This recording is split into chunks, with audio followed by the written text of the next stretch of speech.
दोस्तों देखते हैं यूपीएससी आईसीएससी में कैसे प्रश्न पूछे जाते हैं। बहुत सुंदर प्रश्न आपके सामने रखा गया है, ध्यान दीजिएगा। पहला सवाल है यथाशक्ति।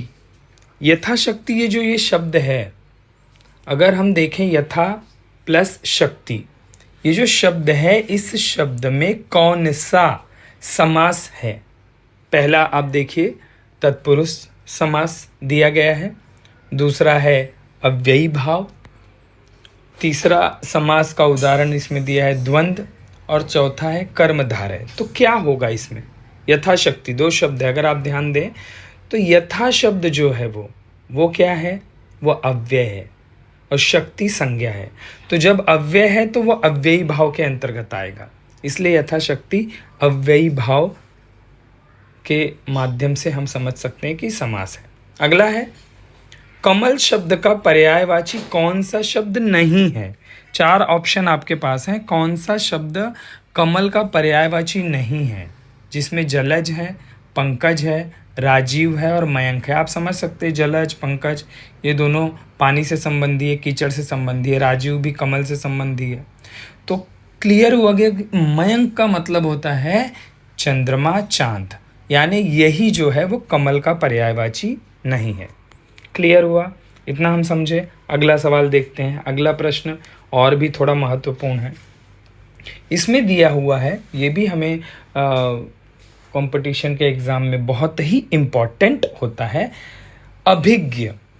अभिज्ञ ये क्या है?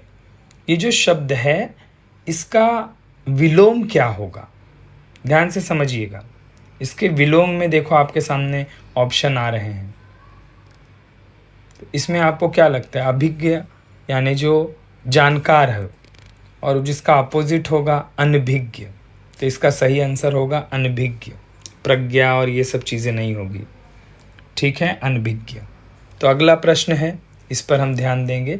चारु चंद्र की चंचल किरणें खेल रही हैं जल थल में, स्वच्छ चांदनी बिछी हुई है। तो इसमें कौन सा अलंकार है? अगर आपको पहचानने के लिए आ जाए कि यमक अलंकार है, रूपक है,